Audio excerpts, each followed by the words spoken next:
Gabby, your show. Shalom, welcome to the Morris and Son podcast. I'm your host, Gabriel Noah Bram, and with me today is Dr. Benny Morris, the noted Israeli historian, and Mr. Orion Morris, the literary critic, film critic, and novelist. I'm your host, Gabriel Noah Bram. I'm a professor of English at Northern Michigan University and currently a visiting researcher at Tel Aviv University. And we're here today to discuss situation in Gaza.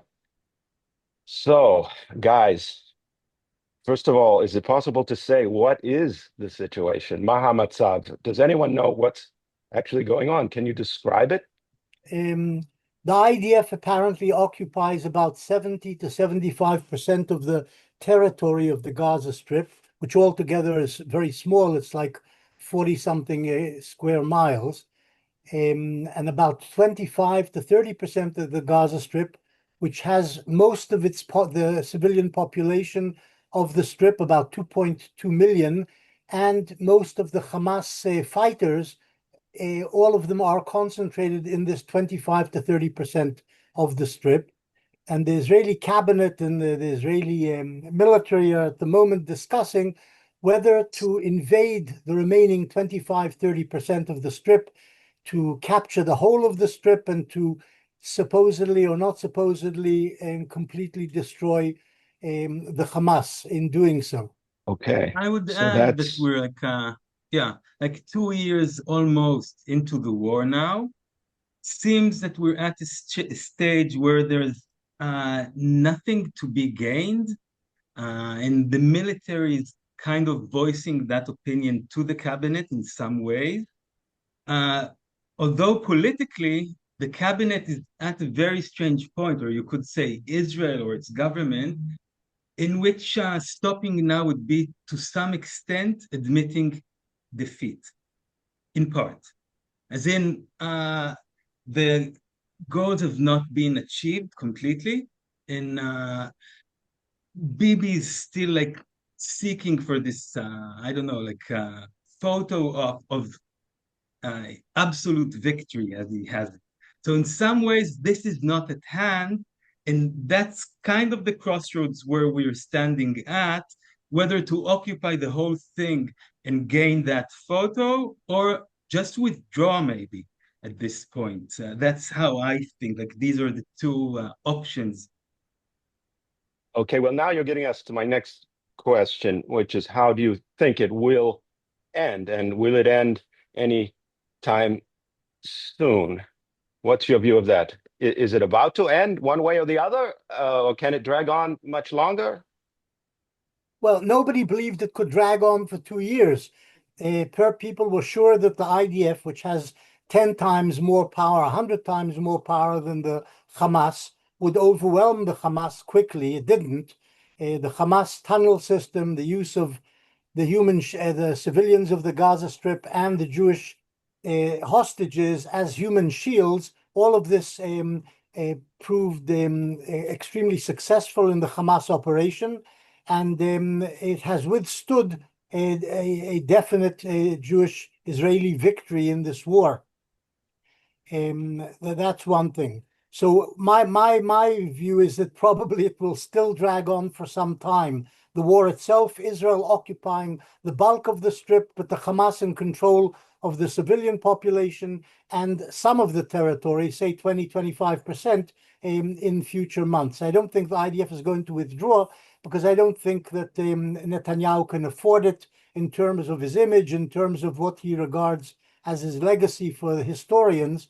He cannot admit defeat. So the war will continue, in my view, one way or Hmm. another. Orion, Okay. would you agree or not? I thought you were suggesting it could end sooner. Yeah, like my feeling, yeah, we're kind of prophesizing now. So like nothing is sure, of course. As for it being prolonged until this point, like taking almost 2 years now, uh, basically what we can now say that we've just fallen into the Sinwar trap because this is what he was aiming at. Probably that the army will come in and then it will just prolong forever. and he'll wage, like the Hamas will wage a guerrilla war with the hostages, and there'll be no end in sight in some ways. As for it going further, I don't believe it can go beyond these next 2 months. I think the world is sick of it in so many ways that it only takes Trump to be fed up with this as well, which I think in 20 days' time he will be, and he will just say, okay, guys, just like he said in Iran, it's over. Like you must withdraw now, not one more shot. Do you agree, Benny, that Sinwar expected this, wanted this, would be satisfied now? And do you agree that it's ultimately up to Donald Trump I what think happens? Orion was referring to Netanyahu's vision of the war, not Sinwar's, but I may be wrong. No, Sinwar. Ah, you're talking about Sinwar. Okay. Yeah. Yeah, no, Sinwar obviously intended that the IDF should come in, should kill thousands of civilians, and that Israel would be condemned on the international stage and Yes. isolated and so on. Whether Trump will be decisive with Netanyahu, as he was at the end of the Israeli assault on Iran, I don't know. So far, Trump has shown hesitancy and giving giving the Netanyahu as much space and leash as he wants. But he may eventually say, yes, we are fed up, but I don't know if that's going to happen. And also, I'm not 100% sure that Netanyahu will listen to it. And you've both spoken of Bibi Netanyahu now a couple of times, and I sense a hint of criticism. Would you care to elaborate? If I'm not mistaken, Benny, you seem to imply a confusion between Sinwar's goals and Netanyahu's, which is Well, then I think that's absurd. I mean, please think explain. they have had similar goals. At least so people attribute to Netanyahu a desire to prolong the war as long as possible in order to maintain his cabinet, his governance, his premiership. So long as there is war, it's unlikely that he will be impeached or voted out of office. When the war ends, everyone expects elections, a commission of inquiry, and the eventual ouster of Netanyahu. So he too wants a prolonged war. That's at least the vision of many people, or the way people interpret what Netanyahu wants. Sinwar certainly wanted a long, protracted war of attrition, but I don't think he wanted the destruction of the Hamas. And this is what Netanyahu always said he aimed for. And I actually believe that he aimed both to prolong the war and eventually to overcome the Hamas completely. I don't think Netanyahu can allow himself, in terms of his image, in terms of his legacy, in terms of his coalition, the durability of the coalition. I don't think he can allow himself not winning this war. Arian, can one really Yeah, imagine that an Israeli prime minister would wish for only for his own sake to extend a war and the hostages suffering? It's been said in Israel. I've heard it said, but I find it hard to believe. What do you think? I'd say it's way worse in the sense that this odd partnership has not just begun now, like a sharing of similar goals between Hamas and Netanyahu. This was there at the beginning when he was like on his way to power, and then they rejected the Oslo, and so did he. And actually, they strengthened each other while destroying this Oslo process.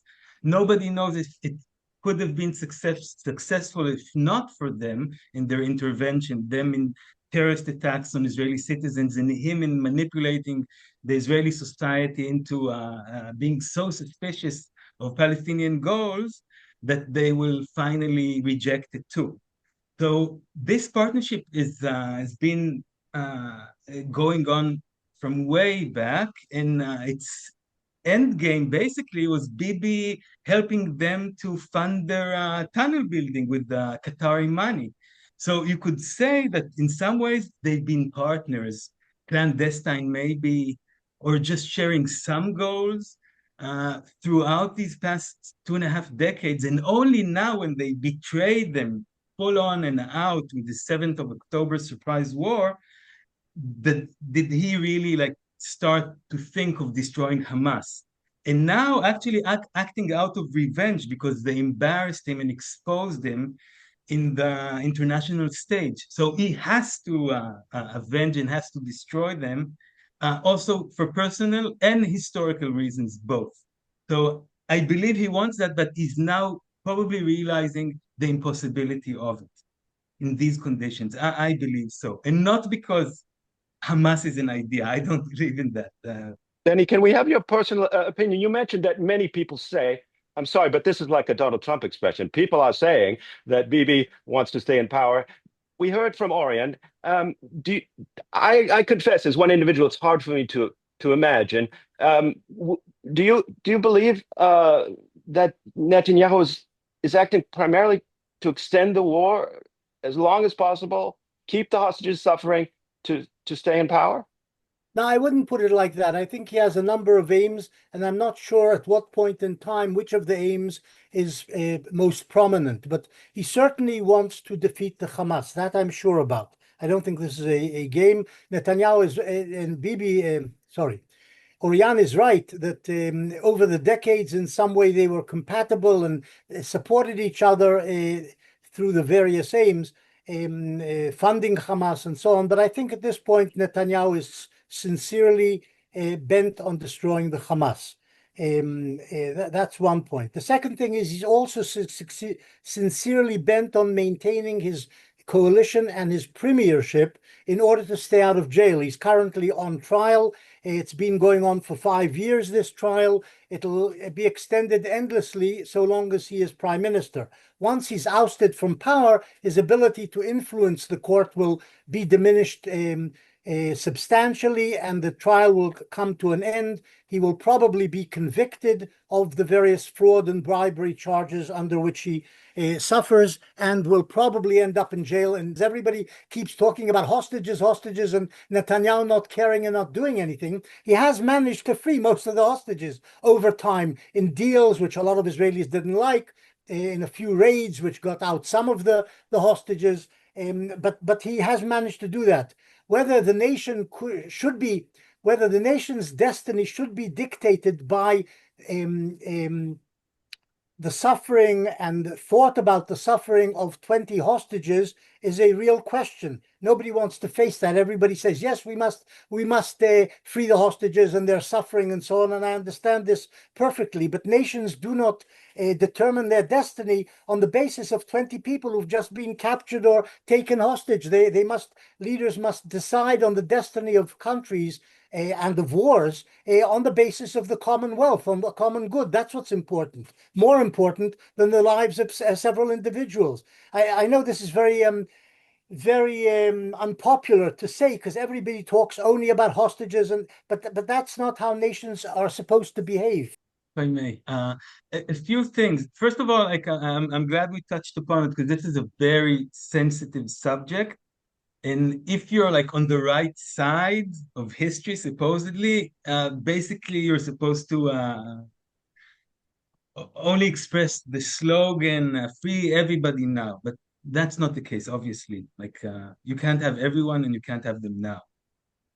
One should add that 40 people have died on the way, I mean, of the hostages altogether. So he has done some job of freeing them, but it wasn't like all that successful. 20 obviously are still there. It makes a lot of sense that you shouldn't lead the country just because you're trying to take care of 20 people, and lose so much on their behalf, maybe. Uh, but this is quite a complex subject and has become so because it's growing into kind of a mental disease, actually. First of all, when talking about Netanyahu, this also should be added that he's not exactly a sane person, and so is the government at this point. Like they're so invested in this war, so invested in killing, that by now they can't withdraw from it. They have to have more killing in order to get out of it somehow. And that's not the same position to hold. The fact that you can't stop, you can't withdraw because you're going to face reality eventually. So basically, we're talking about the process in which a government has gone crazy. Well, at the same time, 20 people being held there have made Israeli public crazy at the same time. So like insanity and mental illness is now part of what's going on in Israeli society and Israeli thought.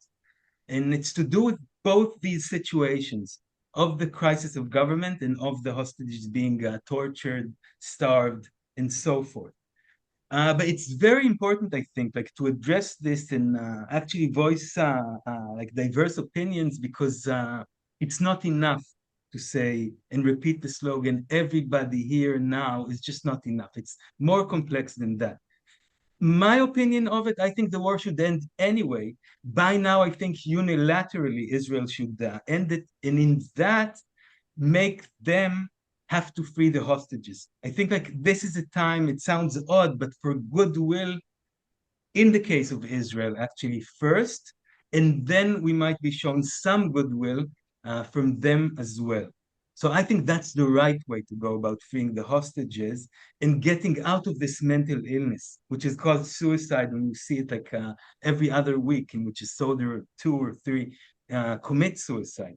So that's like just to get into that situation and what it means to the Israeli mind. I'm hoping we'll get precisely to your best case scenario for Oh, some okay, kind of okay. end and your worst case. Sure. So let me just add that before. We have not seen any act of good intention for so long in this region and between these parties that I think this is one of the things that might actually change course. Because what does it mean for Israel to withdraw to the international line or to the perimeter or to unilaterally stop the war? It basically means that from then on, you can allow Palestinian forces, for instance, to come in. Maybe the Egyptians can move the army further and intervene. Saudis have been talking about sending their people. So once you do that, this becomes to some extent possible. Still, we don't know what it means about the survival of Hamas. But these kind of processes are what might change the dynamics. And in that way, though it seems unexpected where we're at now, I think these are the gestures that might free the hostages, maybe all of them at once later on. If not like soon, then later on. Like we have to do something different than what's been done so far. If you want them to act different as well. That's my idea. You're skeptical, Benny, of this, as you said. No, look, one of the major defects of the whole running of this war by Netanyahu was that he did not address the future. He did not address what is supposed to happen in the Gaza Strip once the IDF won, or even if it didn't win, once it occupied most of the territory of the Gaza Strip. What should happen then in terms of the geopolitics, not just in terms of the actual combat?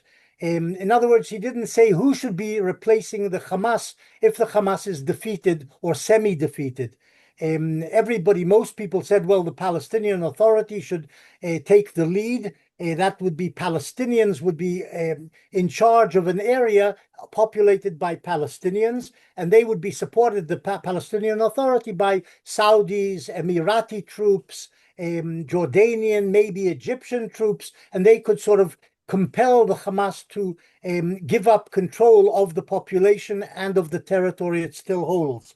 And this way, I think, is probably the way we should be thinking of the future of the territory post the Israeli invasion and post the Hamas control. I don't know when that will happen exactly, but in a year's time, say, an international force may be guided by the United States, the European Union, the Saudis, the Emiratis, the Palestinian Authority, maybe local Palestinian figures from Gaza, and the Egyptians and the Jordanians. Together, they should maybe take over the Gaza Strip. And then the question is, what will they do once they take over the Gaza Strip? Will they fight against Hamas squads who emerge from the tunnels and will try to oust this international force? Or will the Hamasniks give up their arms and their control of the population? That's a question, but that's one thing. The second thing is, how do you rebuild the Gaza Strip in terms of the infrastructure, which has been totally destroyed by Israel in its bombings and ground offensive? How do you reconstruct the Gaza Strip infrastructure, buildings, everything, electricity, water, everything necessary for life? And then the question is, can you do it when 2.2 million Palestinians live in the Gaza Strip with nothing, with no money, no utilities, nothing which works? And probably the best idea for this is that these 2.2 million Palestinian inhabitants of the Gaza Strip should be moved out of the Strip, or at least concentrated in such a way, partly in the southern part of the Strip and the Mawa Sea, and maybe across the border in Sinai, Egypt, Sinai Peninsula, and maybe even some of them in Jordan. And then once the Strip is clear of civilian population, you can then clear away the rubble, which itself will probably take years to clear, and then rebuild the place in terms of infrastructure, buildings, schools, maybe even some industrial plants, an airport, a seaport, and all of this. And this will have to be done with billions and billions of dollars from the international community. Maybe the Saudis and the Emiratis have the money to cover this with the United States, and with an international force in control of the place. That's probably down the future. But some form of international control should be put in place with a large Palestinian presence in this international community effort. And all of this, unfortunately, Netanyahu has resisted from day one of the Israeli counteroffensive. He has never addressed what is to happen there, and sometimes implied, well, Israel should continue to militarily occupy and run the Strip and take care of its 2 million Arabs. The Israeli military says Israel is incapable of doing this. It's too much money, it's too much manpower, we don't have it. So the armies always resisted the idea of an Israeli military occupation of the Strip indefinitely. So Netanyahu should accept the Gaza Lago concept, essentially, from Washington of, if necessary, allowing Palestinians to voluntarily relocate and fix this disaster area into something nice. Orion, does that meet your sense of a best case scenario? No.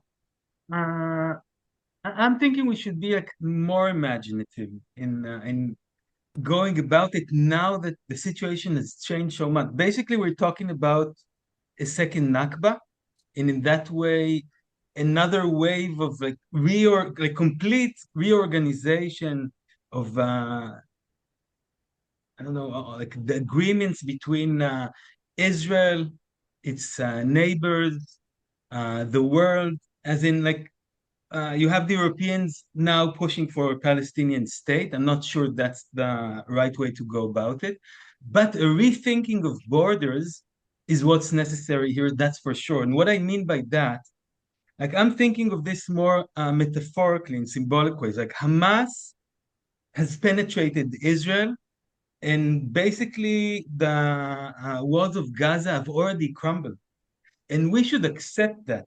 And in that way, we should also accept the fact that 2.2 million people, it's not only that they can't live there now in the rubble, they couldn't live there in the first place. It's like not a place for 2.3 million Palestinians. And I think we should accept that and open the borders, actually, at least for Gaza now, which would mean that both Jordanians and Egyptians and ourselves should support their lives from now on until there is some way to live there again.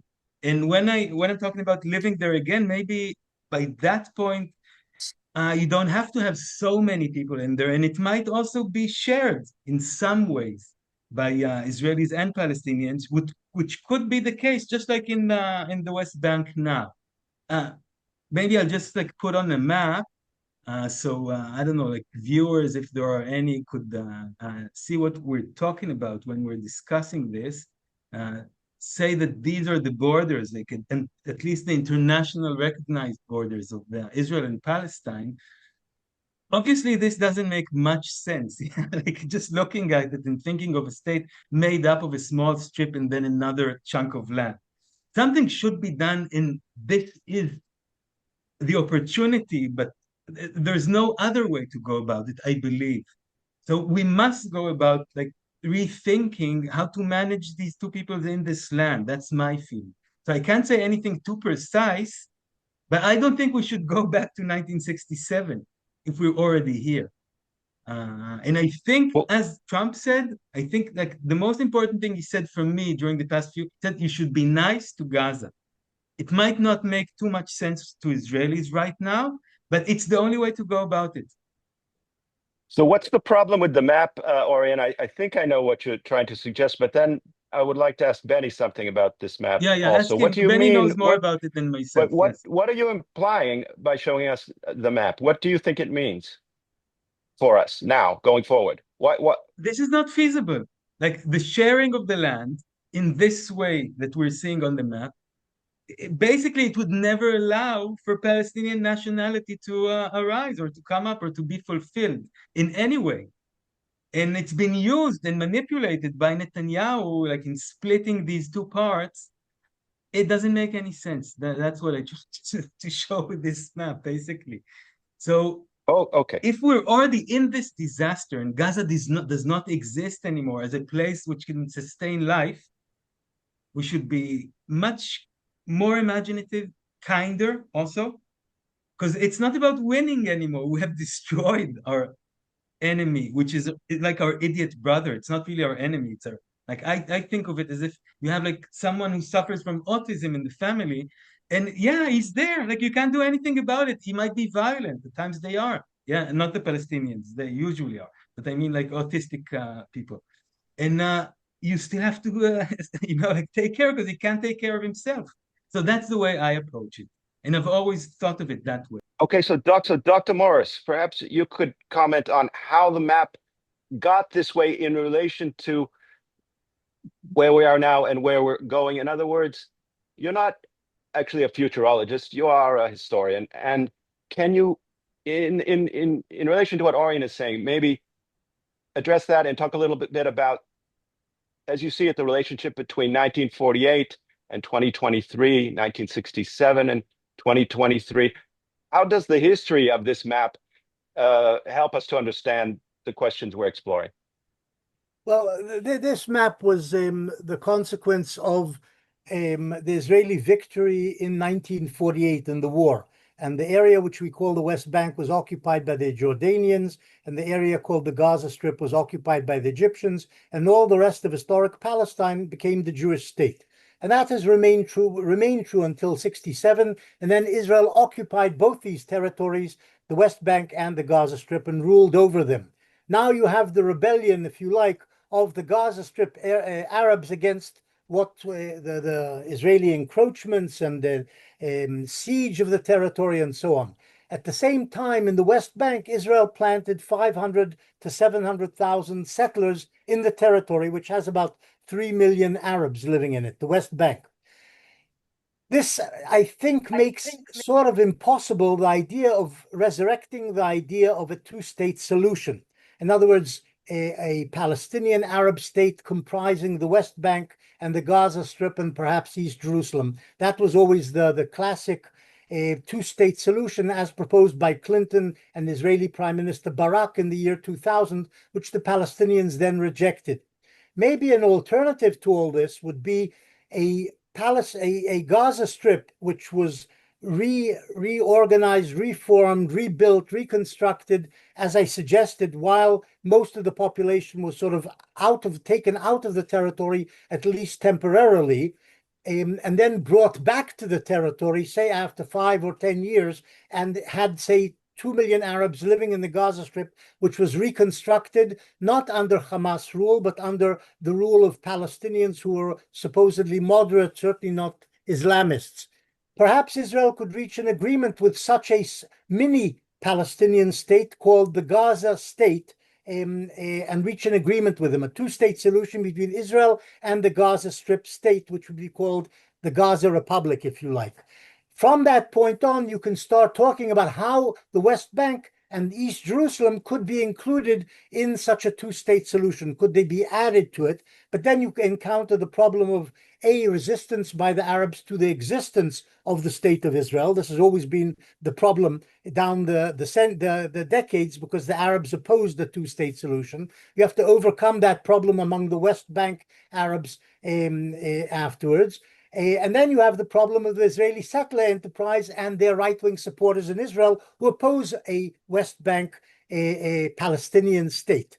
And I don't know how that could be done, but I think maybe it can be started by what is happening now, the re-engineering of the Gaza Strip, not under Hamas rule, not under Israel, but gradually under its own rule by Palestinians, and them reaching an agreement with Israel. Afterwards, somehow Palestinians and Israelis can start talking about what to do with the West Bank and East Jerusalem as well.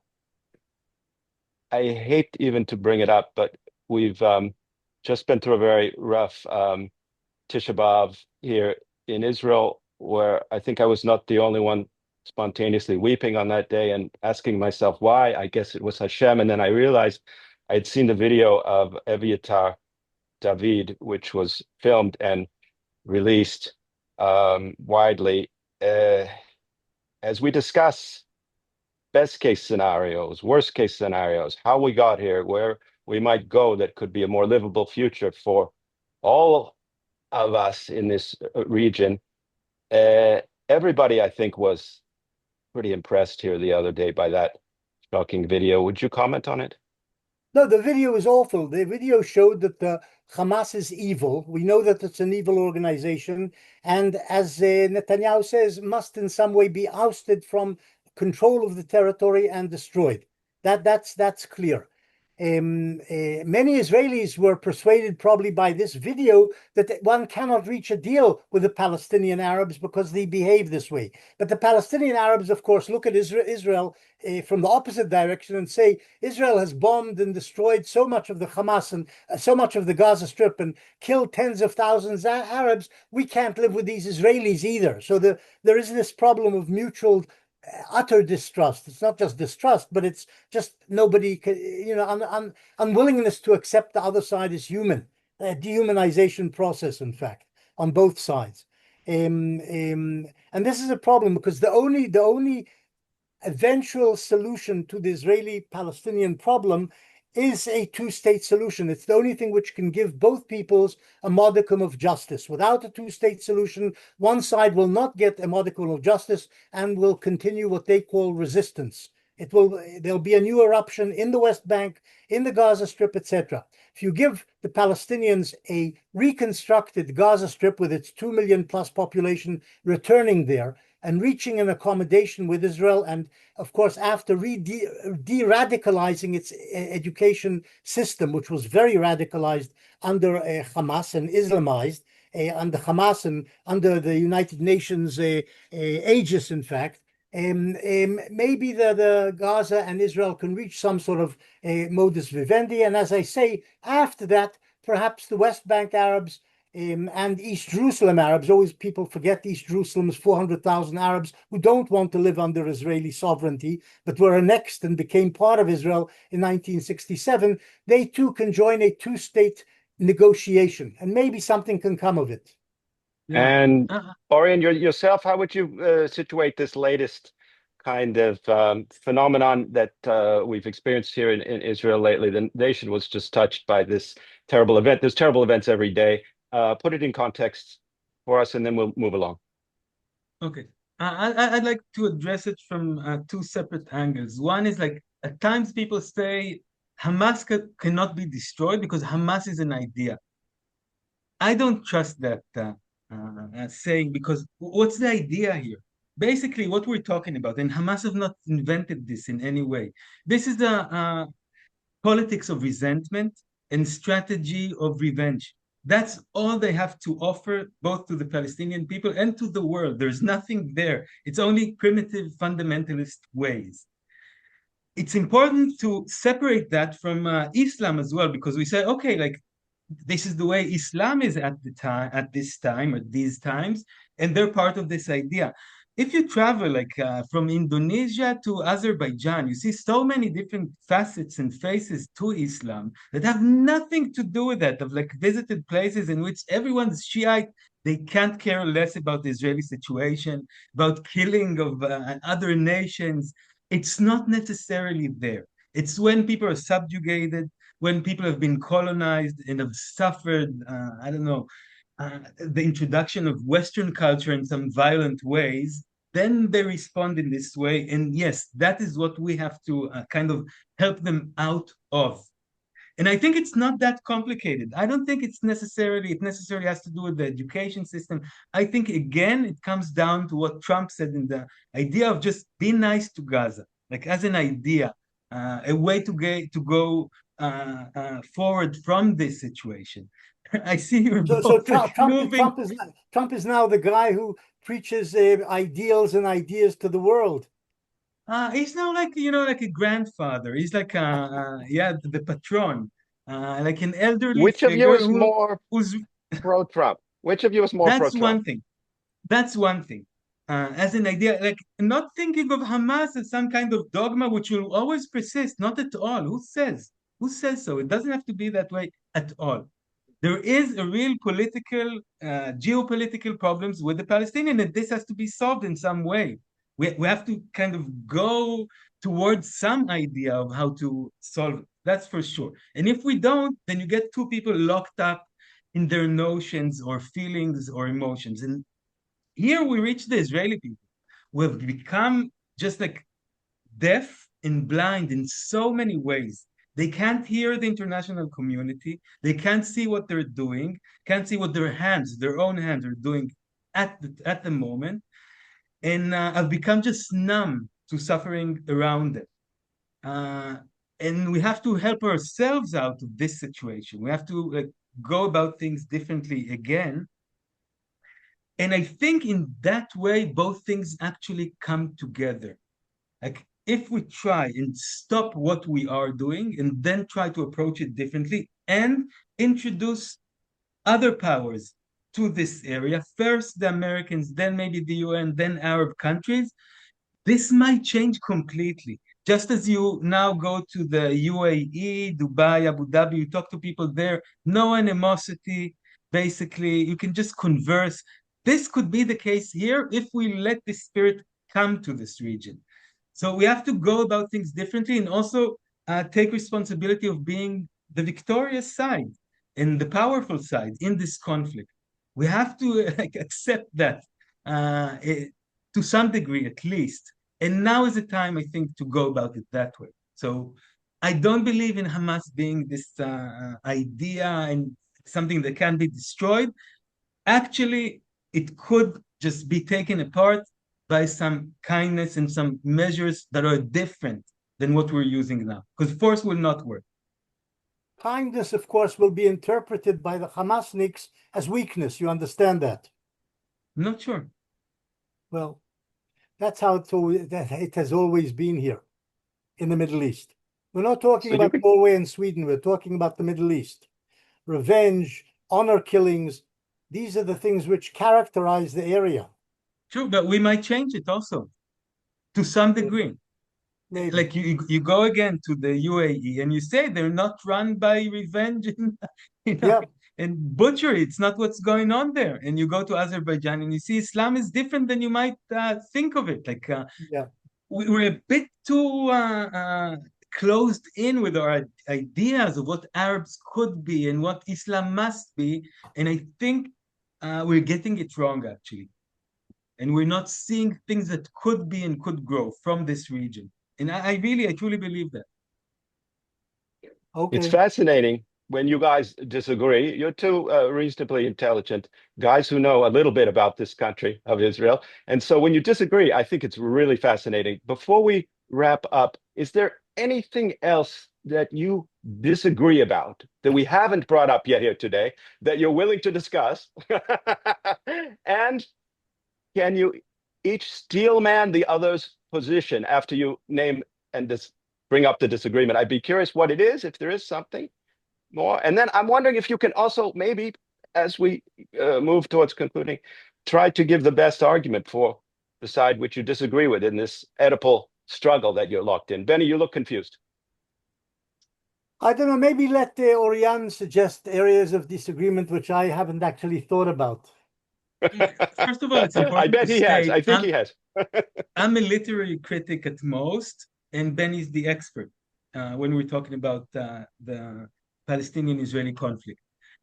But I'm thinking that this expertise might not serve for the better in thinking forward, because like dealing with the past might, because you can open an Israeli paper from 77 to 63, and it seems like it's just been written yesterday in so many ways, both internally and in relation to the Zionist-Palestinian conflict.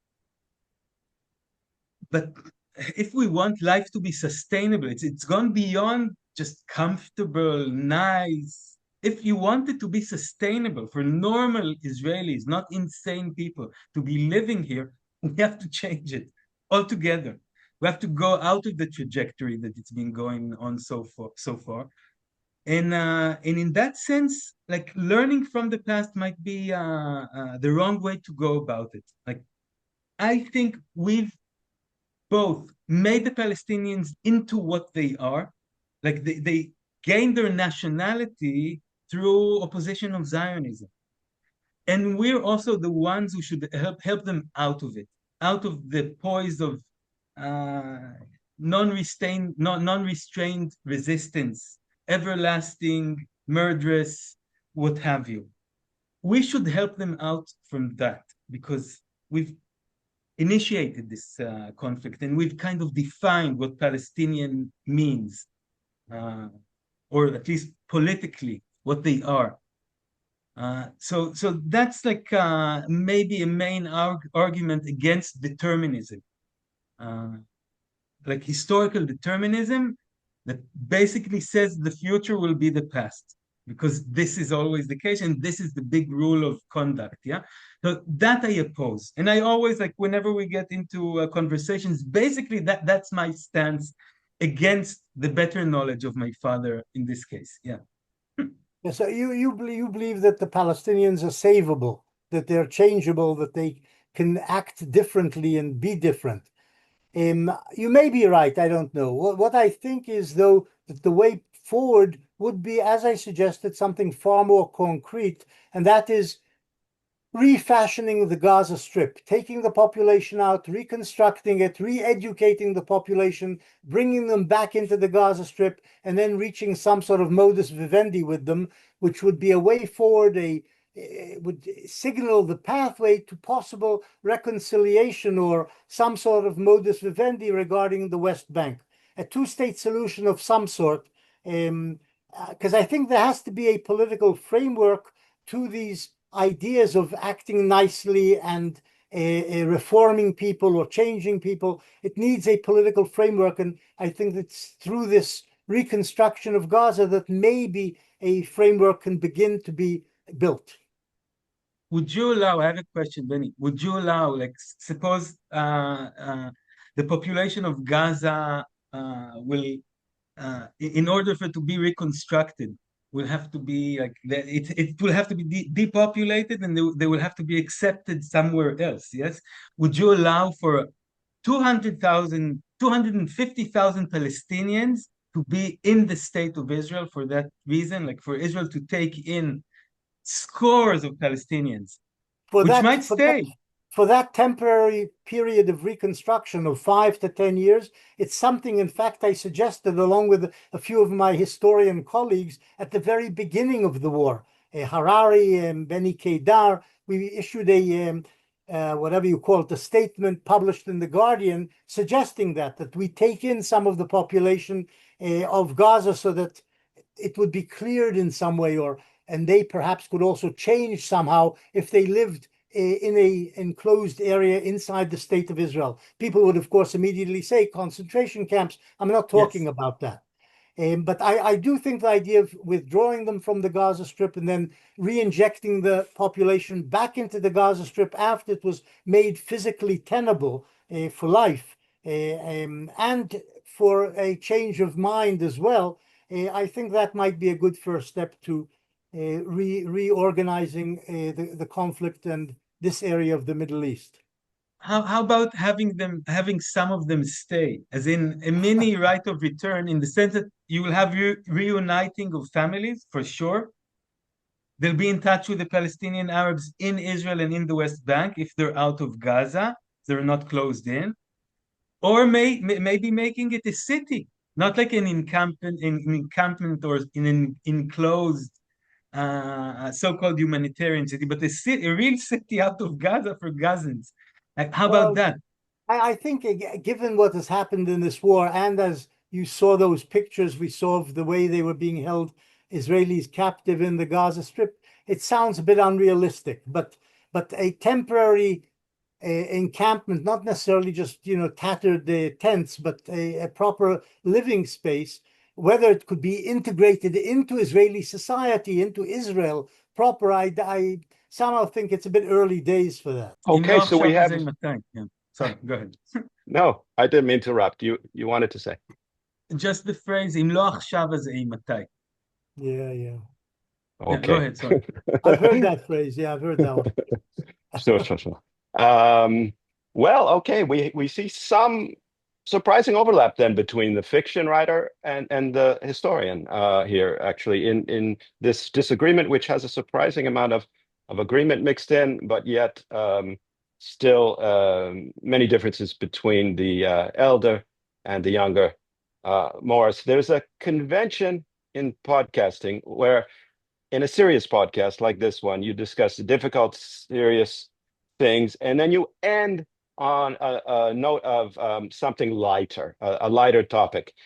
There's another video that captured the world's imagination lately, not just the really really sad one that I mentioned before. And I wonder what you think about it, and if you can say how much impact it had in Israel, for viewers maybe abroad. In the US, Sydney Sweeney, the actress who starred in White Lotus, if anybody hasn't seen that fantastic TV series. Did you like it, Benny, the The series? first one was excellent. Afterwards, they petered out, in my view. Yeah, I loved it. Orion, did you see it? I just saw some of the second season, which I didn't like much. But Sydney Sweeney participated in which season? The first season. Oh, okay. So I must And watch the that first now. season, I think, was excellent. Okay. And she plays a young woman who's sitting at a pool with her friend, and they're reading. Did you notice the books they're reading, Benny? I can't remember. I probably did, but I can't remember. One is reading Discipline and Punish by Michel Foucault, and one is reading a book by Jacques Derrida. And so for me, a part of the enjoyment of the series was the way it, let's say, deconstruct wokeness. Would you say that that was a big part of the enjoyment of the show for you, or Well, what did you like about it? No, I'm not a film critic, but I simply enjoyed the plot and I enjoyed the acting. I'm telling you, they nailed a certain kind of American that we call libtards in the US.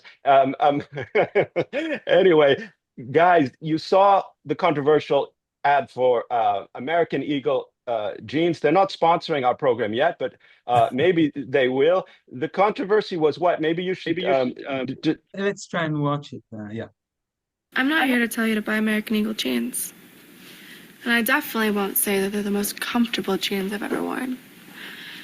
Or that they make your butt look amazing. Why would I need to do that? But if you said that you want to buy the jeans, I'm not going to stop you. But just so we're clear, this is not me telling you to buy American Eagle jeans. Sydney Sweeney has very jeans. You see what I did there, right? Sorry. What do you think, gentlemen? Does the woman have great genes or not? She certainly has great parts, but what I would say is that this isn't really connected to the Israeli-Palestinian conflict in any way. It relates more to American sensibilities to do with race and whatever. Exactly. As Jews, how can we sit by with this genetics? What do they call it? This eugenics. She's been called a Nazi in the U.S. As Israeli Jews, we don't like Nazis. We don't like her. Am I right? Yeah. Well, I think it's silly. I don't think she's a Nazi. She's an actress who's making some money out of displaying genes in her body. Yeah. Orion, Also, do you agree? I'm getting persuaded actually now. I take Benny's point. What do you say about it? Is it a bad ad? two Is it a good things. ad? It's brilliant first, and of course it's adding to a renown. Now it's being discussed all over the world. But more than that, I think like the oddity of discussing this after what's going on in this territory is kind of what happened to liberalism in Israel. Like it's become uh, sometimes I'm at loss for words, but superfluous. Like really, like even the discussion of whether what's going on in Gaza now is genocide, like this obsession with the term, does it fit in within the terms and its new definitions or not? Like liberals and Democrats have become so fetishistic about words, they've kind of lost touch with reality. And so here, like something that's basically entertaining, sexy, well made as a commercial, to have become into a political debate, stealing the focus from many atrocities all over the world, is it's due to the ridiculous state in which liberals have lost touch with reality. And in Israel, it's like no big deal for us because we're kind of familiar with this. That liberalism does not stick. Like Zionism is too heavy in the issues at hand. Again, too hard and too heavy. So we don't go into this so much. We would not say anti-Semitism about it, I suppose, like or Nazism. Yeah. So Israelis noticed it, but didn't think too deeply about it, I guess you might Yeah, say. Is yeah. that what you observed? Yeah. I But it's think that's noticeable. As we wrap up, thank you for making some kind of connection to our series topic, Orion. There does seem to be a tendency to fixate on words, signifiers that can be treated as if they're the most important thing. Nothing else matters. 1 minute it's genocide. The next minute you can't kill an idea, but then the next minute it's something about Sydney Sweeney's genes, and there you have it. Maybe the reason Nevertheless, it worked so well is because of the pun and the fetish and obsession of liberals with words like genes and genes. The fact that you can connect the two in this way is what caught the attention because genes is such a touchy word for some people. So it actually like it just hit the spot there with the way words uh, either mean something or are meaningless at the same time. Uh, yeah, okay, well, I guess we have proved here on the first episode of Morris and Son with your host Gabriel Noah Brom that you, handsome gentlemen, have great genes. Also mentally, clearly, there's something going on there. I want to thank you both for sharing your time with me and with our audience. Thank you, Dr. Benny Morris. Professor. Thank you very much. And thank you, Mr. Orion Morris.